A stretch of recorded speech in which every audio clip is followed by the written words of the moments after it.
बोली वृंदावन बिहारी लाल की जय।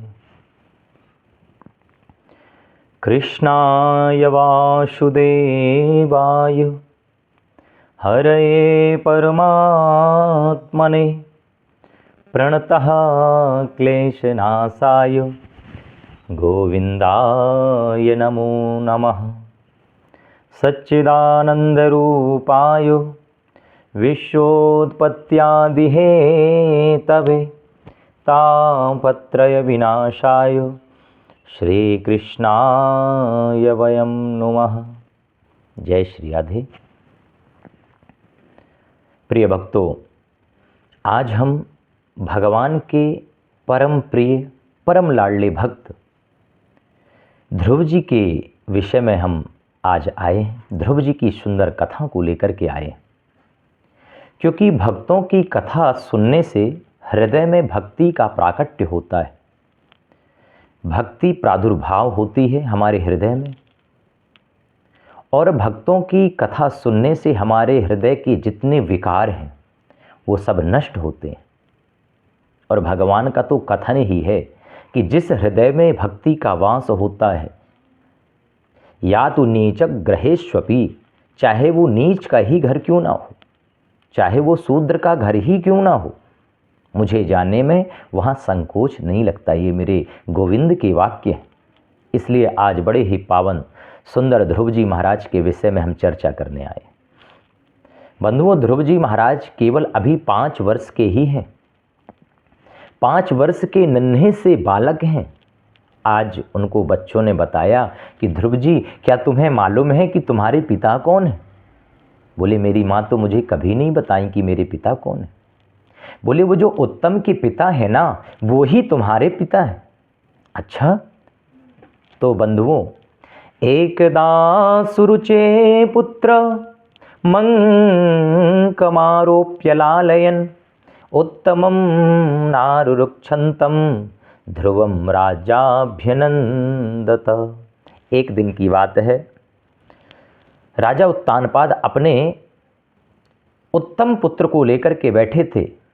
सौतेली माँ के पुत्र उत्तम जो हैं, उनको लेकर के राजा उत्तानपाद अपने राज सिंहासन पर बैठे थे। इतने में कौतूहलवश मुस्कुराते हुए ध्रुव जी महाराज आए कि जब मेरे पिता उत्तम के पिता भी ही मेरे पिता हैं, तो क्यों ना मैं उनकी गद्दी पर, उनके गोद पर बैठूं। बालक, नन्हा सा बालक हंसता हुआ अपने पिता महाराज के पास आया। जैसे ही पिता ने भी देखा अपने नन्हे से पुत्र ध्रुव जी महाराज को, तो पिता ने भी अपनी गोदी पर जैसे ही बैठालने के लिए हुए, इतने में छोटी माता सुरुचि आ जाती। सुरुचि ने तुरंत ध्रुव जी महाराज को उतार दिया और कटु वचन कहते कि बालोऽसि बत्नात्मान मन्य स्त्री गर्भ संभृतम नूनम वेद भवान यस्य दुर्लभेर्थे मनोरथः। अरे बेटा ध्रुव, इस गद्दी पर तुम नहीं बैठ सकते। क्यों माँ? क्या ये मेरे पिता नहीं है? इस गद्दी पर मैं क्यों नहीं बैठ सकता? बोले, बेटा तेरे पिता तो हैं, लेकिन मैं तेरी माँ नहीं हूँ। इस गद्दी पर बैठने का अधिकार तो उसी को है जो मेरा पुत्र होता है। यदि इस गद्दी पर ज़्यादा ही बैठने का शौक है तुम्हें, तो सबसे पहले वन में जाओ और वन में नारायण की तपस्या करो, साधना करो। और जब वन में भगवान की तपस्या करते करते जब भगवान नारायण मिल जाएं, तो भगवान से मांग लेना कि हे प्रभु, मुझे माता सुरुचि के गर्भ से जन्म दे दो। और जब तुम मेरे गर्भ में आकर के मेरे गर्भ से जन्म लोगे, तब तुम्हें इस राज सिंहासन पर बैठने का अधिकार प्राप्त होगा। श्री सुखदेव जी महाराज कहते हैं, राजन, आज माता सुरुचि ने केवल नन्हे से भक्त ध्रुव का ही अपमान नहीं किया, आज उसने भगवान का भी अपमान कर दिया। हम क्यों कथा सुनते हैं, हम क्यों साधना करते हैं, क्यों भजन करते हैं? कि गर्भ में आना ना पड़े। लेकिन माता सुरुचि ने तो अपने गर्भ को भगवान से भी बड़ा बना लिया कि सबसे पहले तुम भजन करो, भजन करके जब भगवान मिल जाएं तो उनसे ये प्रार्थना करना कि मेरे गर्भ में आओ फिर मेरे गर्भ से जन्म लेकर के तुम्हें इस सिंहासन पर बैठने को मिलेगा। इसका मतलब क्या है कि अपने गर्भ को भगवान नारायण से भी बड़ा बना लिया। आज भक्त और भगवान दोनों का अपराध कर दिया, डांट करके भगा दिया। जिस प्रकार सोते हुए सर्प को कोई डंडे से मार दे वो भूल नहीं सकता, बंधुओं उसी प्रकार लंबी लंबी गहरी गहरी श्वास को लेते हुए आज रोते बिलखते ध्रुव जी महाराज अपनी माता सुनीति के पास पहुँचते। जैसे ही माता सुरुचि ने अपने नन्हे से 5 वर्ष के बालक को रोते हुए देखा, तुरंत दौड़ करके अंक में भर लिया। क्या हो गया बेटा? बेटा ध्रुव क्यों रोते हो? जोर जोर से रो रहे हैं, कंठ अवरुद्ध हो गया।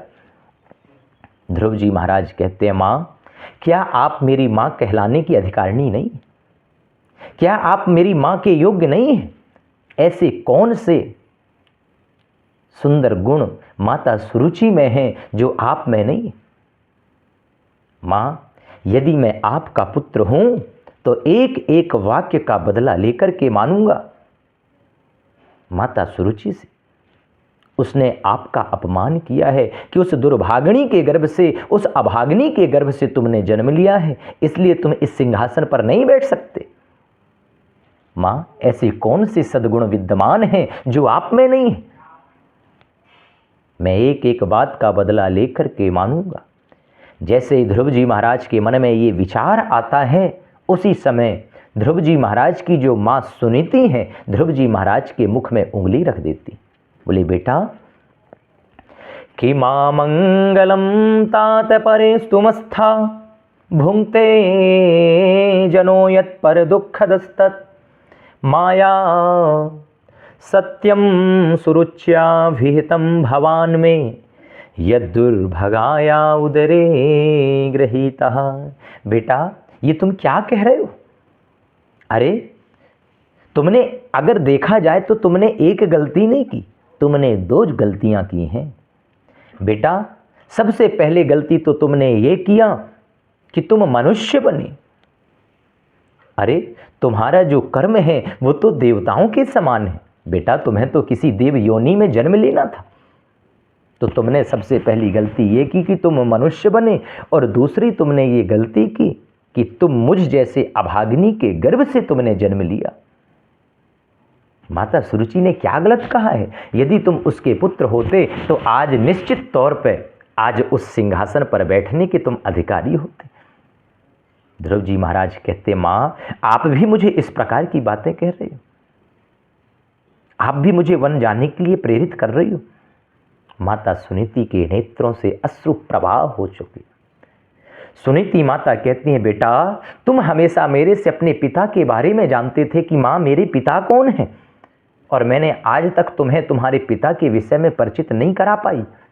लेकिन माता सुरुचि ने तो परम पिता के विषय में तुम्हें बता दिया कि तुम वन में जाकर के भगवान की साधना करो, भजन करो। बेटा तुम कल वन में जाते के हो तो आज चले जाओ, आज जाते के हो तो अभी चले जाओ, मुझे कोई परवाह नहीं। क्योंकि बंधुओं वही माँ माँ कहलाने की अधिकारिणी है। कौन? कि पुत्रवती युवती जग सोई, रघुपति भगति जासु सुत होई। वही माँ पुत्रवती कहलाने की अधिकारिणी है जिसका पुत्र रघुपति के भगवान के चरणों का दास बन गया, भगवान के चरणों में प्रेम करता है। वास्तव में वही माँ पुत्रवती कहलाने की अधिकारिणी है। ध्रुव जी कहते हैं, आप भी मुझे वन में भेजती हैं। ठीक है मैं वन में जाऊंगा, पर एक बात बताओ कि भगवान कहाँ रहते हैं? माता ने कहा, बेटा भगवान तो सभी जगह रहते हैं। हरि व्यापक सर्वत्र समाना, प्रेम ते प्रगट हो ही में जाना। बेटा भगवान तो कण कण में व्याप्त हैं, कण कण में हर जगह परमात्मा का वास है। जहाँ तुम्हारा प्रेम सुदृढ़ हो जाएगा वहीं से मेरे गोविंद प्रकट हो जाते। माँ को प्रणाम करके ध्रुव जी महाराज चले जाते हैं। धन्य है माता सुनीति कि अपने नन्हे से बालक को भी रोका नहीं, भेज दिया, बेटा तुम्हें तो वन में जाना ही चाहिए। ध्रुव जी महाराज अपनी माँ को प्रणाम किया, सीधे वन की ओर प्रस्थान किए। लेकिन मन में विचार करते हैं कि मेरे तो कोई गुरु नहीं है। मैंने सुना है कि जब तक गुरु नहीं होते तब तक गोविंद की प्राप्ति कैसे होगी। तो मन में विचार कर ही रहे थे कि मेरे गुरु नहीं है, क्योंकि गुरु बिन भव निधि तरी है न कोई, जो विरंचि शंकर सम होई। बंधुओं, यदि गुरु नहीं है तो इस भवसागर से हमें पार कौन कराएगा। यदि ब्रह्मा जी और शिव जी के समान भी कोई शक्तिशाली है, लेकिन उन्हें भी यदि श्रेष्ठ गुरु नहीं मिला तो उन्हें भी परमात्मा की प्राप्ति बड़ी आसानी से नहीं हो सकती। इसलिए गुरु तो होना ही चाहिए, श्रेष्ठ गुरु मिले, ये आप अपने मन में संकल्प करें। और जब आपका संकल्प श्रेष्ठ संकल्प होगा तो परमात्मा ही आपको गुरु के पास लेकर के चले जाएंगे। जब ध्रुव जी महाराज का श्रेष्ठ संकल्प हुआ कि गुरु नहीं है, उसी समय सामने से नारद जी आते दिख गए। अब नारद जी को तो सब कुछ पता है, लेकिन फिर भी नारद जी ने परीक्षा लिया। नारद जी को देखकर, संत को देख करके ध्रुव जी महाराज ने साष्टांग दंडवत प्रणाम किया। नारद जी समझ गए पहली सीढ़ी पास है। संतों को देखकर, गुरुजनों को देख करके प्रणाम करता है, यानी पहली सीढ़ी पास हो गया। नारद जी ने पूछा, बेटा तुम कौन हो, किधर जा रहे हो। ध्रुव जी महाराज ने कहा, हम उत्तानपाद महाराज के पुत्र हैं, हमारा नाम ध्रुव है, हम भगवान की प्राप्ति के लिए वन में जा रहे। उनको दिखाने के लिए नारद जी हंसने लग जाते। ओहो, वन में जा रहे हो, बेटा कितने वर्ष के हो। बोले 5 वर्ष के हैं। अरे बेटा, वन में कोई भगवान नहीं रहते हैं, वन में तो बड़े बड़े बब्बर शेर रहते हैं, तुम्हारा और नाश्ता कर जाएंगे। ध्रुव जी महाराज कहते हैं कि मेरी माँ कहती हैं कि उस शेर में भी मेरे परमात्मा का वास रहता है।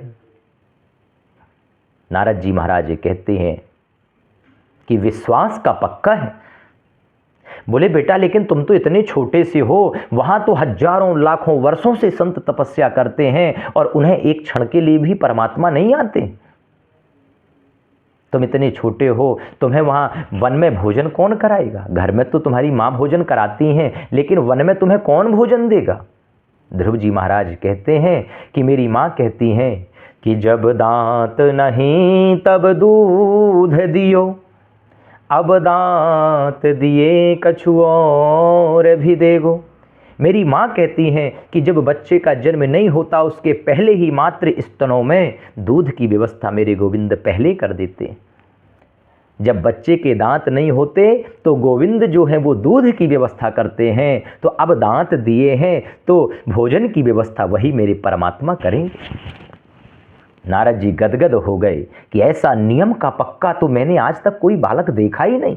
बेटा, तुम्हें वन में अवश्य जाना चाहिए और मुझे विश्वास है कि तुम्हें गोविंद की प्राप्ति जरूर होगी। और उनके कानों में द्वादशाक्षर मंत्र दे दिया। ओम नमो भगवते वासुदेवाय।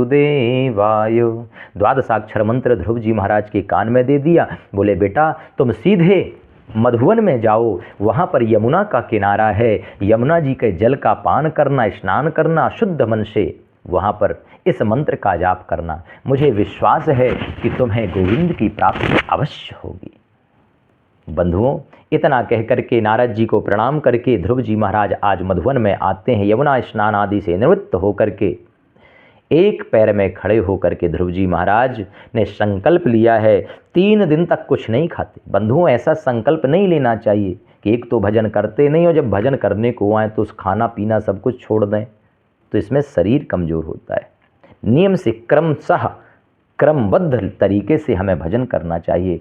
ध्रुव जी महाराज ने नियम क्या लिया है, 3 दिन तक कुछ नहीं खाते हैं और तीसरे दिन शाम को फल खा करके भजन कर रहे हैं। ओम नमो भगवते वासुदेवाय,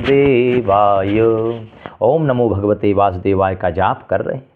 ध्रुव जी महाराज के दूसरा महीना प्रारंभ होता है। 6 दिन तक कुछ नहीं खाते, 6वें दिन शाम को पत्ते खा कर के रह जाते हैं और भजन चल रहा है। ध्रुव जी महाराज के भजन का तीसरा महीना प्रारंभ हुआ बंधुओं। तो अब 9 दिन तक कुछ नहीं खाते हैं, 9वें दिन केवल जल पी कर के रह जाते हैं। इस क्रम से ध्रुव जी महाराज कठिन साधना कर रहे हैं। त्रिरात्रांते प्राप्ते कपित्थ बधिराशनः आत्मवृत्त्यानुसारेण मासम नित्यैर्चयन् हरिम। इस प्रकार बंधुओं, ध्रुव जी महाराज के भजन का चौथा महीना प्रारंभ होता है तो 12 दिन तक कुछ नहीं खाते हैं। 12वें दिन अब तो सब कुछ खाना पीना बंद कर दिया, केवल वायु का ही पान करने लगे हैं। श्वास को भी जो वायु मिल रही है उसी का पान करके निरंतर भजन कर रहे हैं। बंधुओं, भजन का जब 5वां महीना प्रारंभ होता है कि पंचमे माशुन प्राप्ते जित श्वासो नृपात्मजः ध्यायन् ब्रह्मपदैकेन तस्थौ स्थाणु शिवाचलः। ध्रुव जी महाराज के भजन का जब 5वां महीना शुरू हुआ कि अपने श्वासों को ही रोक लिया, अब कुछ नहीं खाते, अब श्वास को भी नहीं पी रहे, केवल श्वासों को रोक करके मन एकाग्र करके ध्रुव जी महाराज भजन करने लगे। जैसे ही श्वासों को रोका तो उनके जो प्राण हैं ब्रह्मरंध्र में जाकर के अटक गए और चिंतन नारायण का करने लगी। ऐसा चिंतन नारायण का किया है बंधुओं कि उनके हृदय में साक्षात नारायण चतुर्भुज रूप में प्रकट हो गए और सुंदर झांकी का दर्शन करने लगे। अब जैसे ही ध्रुव जी महाराज ने अपनी श्वासों को रोका तो जितने देवी देवता थे सारे देवताओं की श्वास अवरुद्ध हो गई, सभी को सांस लेने में तकलीफ होने लगी, घबरा गए। तो सारे देवता भयभीत होकर के घबराए हुए ब्रह्मा जी के पास गए, बोले ब्रह्मा जी हमारी रक्षा करो, हम सांस नहीं ले पा रहे, हमारी रक्षा करो। ब्रह्मा जी ने कहा यही हाल तो मेरे भी हैं देवताओं। तो ब्रह्मा जी ने सारे देवताओं को नारायण के पास लेकर के गए। नारायण भगवान से कहते हैं प्रभु रक्षा करो हमारी। बोले क्या हुआ? बोले नहीं जानते कि नैवं वेदामो भगवन् प्राणरोधं चराचरस्याखिल सत्वधाम्नः विदेहि तन्नो व्रजिनाद् विमोक्षं प्राप्तं वयं त्वां शरणं शरण्यम। हे प्रभु हम नहीं जानते, हमारे श्वास अवरुद्ध हो रहे हैं, हमें श्वास लेने में तकलीफ हो रही है, हमारी रक्षा करो नहीं हमारे प्राण निकल जाएंगे। भगवान नारायण कहते चिंता मत करो देवताओं, अभी मेरा नन्हा सा जो भक्त ध्रुव है वो मेरी साधना में मेरी तपस्या में ऐसे लीन हो गया है कि उसने अपने श्वास को ही रोक लिया है, इसलिए तुम्हारी श्वास अवरुद्ध हो रही है, चिंता मत करो। मैं अभी ध्रुव जी महाराज का दर्शन करने जा रहा हूँ। भागवत में ये नहीं लिखा कि ध्रुव जी महाराज को दर्शन देने के लिए जा रहे हैं। भागवत जी में स्पष्ट लिखा है कि आज भगवान नारायण स्वयं ध्रुव जी महाराज का दर्शन करने के लिए जा रहे हैं। नारायण में आरूढ़ होकर के ध्रुव जी महाराज के सामने प्रकट हो गए। वही झांकी जो हृदय में थी, वही साक्षात झांकी आज ध्रुव जी महाराज के सामने प्रकट हुई। लेकिन ध्रुव जी महाराज तो नेत्र नहीं खोल रहे, क्योंकि नेत्र में तो अंदर तो हृदय में सुंदर झांकी। मेरे गोविंद 5 मिनट हुआ 10 मिनट हुआ खड़े मुस्कुरा रहे हैं। कैसा भक्त है कि मैं स्वयं खड़ा हूँ, लेकिन वो तो आँख ही नहीं खोल रहा है। जब भगवान नारायण ने ध्रुव जी महाराज के हृदय की झांकी को अलग किया, तब छटपटा करके अरे इतने सुंदर दर्शन हो रहे थे, कहाँ गए? और जैसे ही नेत्र खोल करके देखा कि जो झांकी हृदय में थी वही झांकी भगवान श्रीमन नारायण की सामने प्रकट हो गई। अब सामने जैसे ही प्रकट हुई बंधुओं, नन्हे से ध्रुव ने गोविंद के चरणों में साष्टांग दंडवत किया और मन ही मन संकोच में पड़ गए। विचार करने लगे कि माता जी से गुरु जी से हमने ये तो पूछ लिया कि जी भगवान कैसे मिलते हैं, लेकिन हमने तो ये पूछा ही नहीं कि जब भगवान मिल जाते हैं तब क्या करना होता है। अब मुझसे कोई स्तुति करना तो आता नहीं, मैं तो छोटा सा हूँ, 5 वर्ष का बच्चा हूँ, मैंने कोई विद्यालय में पढ़ा भी नहीं, अब श्लोक आते नहीं, अब मैं स्तुति कैसे करूँ। भगवान नारायण समझ गए कि नन्हा सा मेरा जो बालक है, मेरा भक्त है, वो बड़े संकोच में है। तो मेरे गोविंद ने उसी समय क्या किया मालूम है? अपने सुंदर शंख को ध्रुव जी महाराज के गाल में कपोल में स्पर्श कर दिया कि शतम विवक्षन्तमति द्विदम हरिर ज्ञात्वा सर्वस्य च हृद्यवस्थितः कृतांजलिं ब्रह्ममयेन कंबुना स्पर्श बाले कृपया कपोले। जैसे ही भगवान श्रीमन्नारायण ने अपने सुंदर शंख का स्पर्श ध्रुव जी महाराज के कपोल में किया है कि वेद वेदांत का संपूर्ण ज्ञान ध्रुव जी महाराज के हृदय में प्रस्फुटित हो गया है। बोलिए भक्तवत्सल भगवान की जय। इसलिए कहते हैं कि मूकं करोति वाचालं पंगुं लंघयते गिरिं यत् कृपातमहं वंदे परमानंद माधवम। बंधुओं, जब गोविंद की कृपा होती है, परमात्मा की कृपा होती है, तो मूक भी वाचाल हो जाता है, गूंगा भी बोलने लग जाता है, बहरा भी सुनने लग जाता है और लंगड़ा भी बड़े बड़े पर्वतों की चोटियों पर चढ़ने लग जाता है जब गोविंद की कृपा होती है। इसलिए बंधुओं, गोविंद को मानो, गोविंद को यदि अपना बना लिया तो ये नाते रिश्तेदार सब अपने आप मान जाएंगे। संसार को मनाओगे तो संसार कोई ये रूठेगा, कभी ये रूठेगा, और गोविंद को यदि मना लोगे तो सारा संसार अपने आप मान जाएगा। आज ध्रुव जी महाराज के ऊपर गोविंद की सुंदर कृपा हुई, गोविंद ने अपने शंख को लगाया। सो बंधुओं, वेद वेदांत का संपूर्ण ज्ञान ध्रुव जी महाराज के हृदय में प्रस्फुटित हो गया। इसलिए कहते हैं कि जहाँ पर कृपा राम की होई, ता पर कृपा करहीं सब कोई। जिस मनुष्य के ऊपर परमात्मा की कृपा हो जाती है, उस पर फिर सारे संसार वाले प्रेम अपने आप बरसाने लग जाते हैं। इसलिए अपने हृदय को गोविंद के चरणों में जोड़ दो तो सारे संसार के रिश्ते नाते अपने आप आपसे जुड़ जाएंगे, वरना आप किसे किसे मनाएंगे। बंधुओं, आगे की शेष चर्चा आगे वाले वीडियो में हम आपको बताएंगे। यदि आपको ये वीडियो अच्छा लगे तो लाइक ज़रूर करना, सब्सक्राइब करना और शेयर करना, औरों तक ये वीडियो पहुंच सके। जय श्री राधे, जय श्री कृष्ण।